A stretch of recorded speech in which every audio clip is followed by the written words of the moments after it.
All right, so for DMR today, we're trying to figure out which expressions are equivalent. Equivalent meaning equal. So we got 4b plus 6. Okay, the b and the plus 6 are inside the parentheses. So I circle my 4, because it's like trick-or-treating. I circle my 4. I give it to the b in the inside, and I give it to the 6 on the inside. Okay, now I have...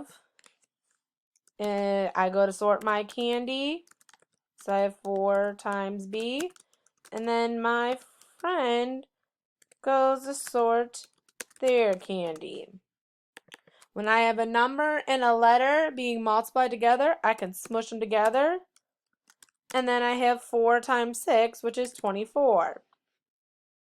So I have 4B plus 24.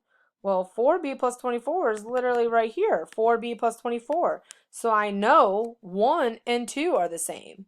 So now I have to figure out, well, is 3 the same as them? So I circle my outside number. I give it to the inside. Both of them are going to get some candy from 2.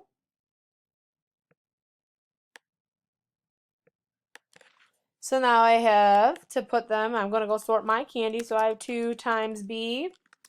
And then my friend is going to go sort her candy, and it's 2 times 4. When I have a number and a letter, I can put them together. So I say 2b plus 2 times 4 is 8. So I have 2b plus 8. That is not what I see here, nor over here. So I know 1 and 2 are the only things that are similar. So I'm going to drag my circle over A, and that is my DMR.